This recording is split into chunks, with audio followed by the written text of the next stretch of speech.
All right, what's up, guys, and welcome back to Fab Unofficial. I have been waiting a long time to record this video, but it is here. The time is now. The age of Frostbites is officially over as of today. Well, I guess as of Monday, given the new rules. But over in Belgium, the battle-hardened Wallonia has just concluded. Now, unfortunately, I don't have the name of the top 8 contestants, but it's all over Twitter that Iyslander took out the event. And let me just double check. But yeah, before this weekend, Iyslander was sitting at 972. So, 28 points away from that 1,000-point threshold needed to cross over and become a living legend. And I can't remember what battle hardens were previous, but at least under the new rules, winning a battle hardened, has the hero claim 40 living legend points, which is enough to push Iyslander over that threshold. And as of Monday, she will be unplayable in CC, and you will only be, throwing around arcane spells and giving your opponents frostbites in the living legend format.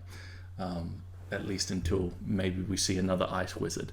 But to say that I'm not excited for the change would, it would be an understatement.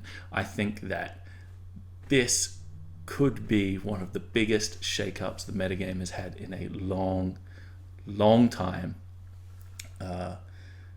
Frostbites were a bit of a menace, let's just be honest. They were first introduced in Tales of Aria with Oldham and Lexi.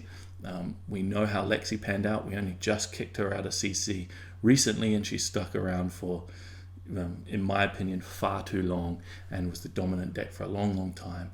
But for even before that, we had the older menace, slowing down games, going down to time, grinding out. And some of you may only know the Oldham that we had right at the end. Previous to that, he had a little hammer called Winter's Wail that was smacking people upside of the head and giving them a frostbite every turn as well. So frostbites were a really interesting design space. I loved the theme and feel of them. Like, they did exactly what you thought they would do, right? They slowed things down, they taxed your opponent, they made you move a little bit slower, restricted what you could do in your turn. But hell, they were hella powerful.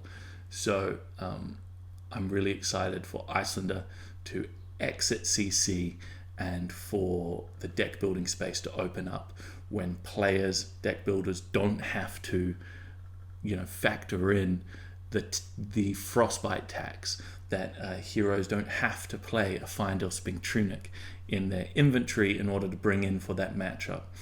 That now players are able to build game plans and turn by turn plays that are just really tight. Something like Viserai, I think, is a better example and better way to explain it. Viserai, previous to Rosetta Thorn, and even now, was built around the 3-card hands, where it's Morvrinskai's blue pitch, 2-cost attack and swing in with a weapon, and a single frostbite screws that entire thing and is worth a whole new card in that sort of play pattern. And now that you don't have to worry about Iyslander just randomly giving you one in the middle of all of that, I think it opens up some really interesting deck building space.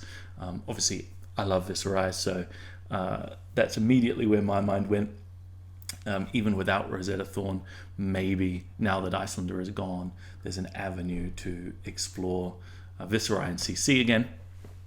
But an even bigger example is something like Phi. Phi just won the World Champs, and that Phi deck was built knowing that Iyslander was going to be a big part of the metagame. Iyslander was actually the number 1 most played deck at Worlds in the CC portion, and that resulted in Phi decks having to play a lot more blues, right? Having a game plan that would allow them to fight through the tax, not just of frostbites, but things like Channel Lake Frigid and whatnot. And now that doesn't exist.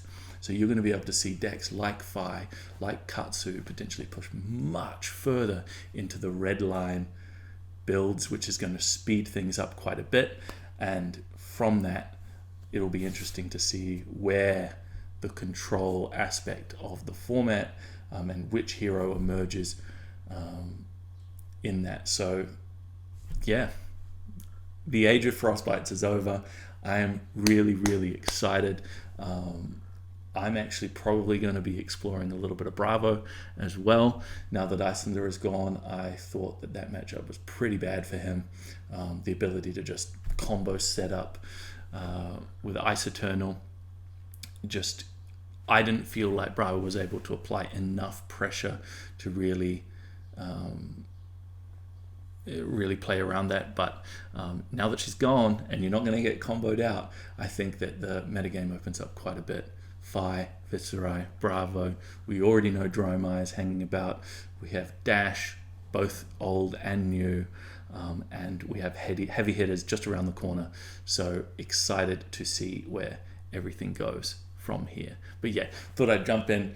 Needed to let you guys know, do not be bringing Iyslander to your next armory, because she is now officially a living legend.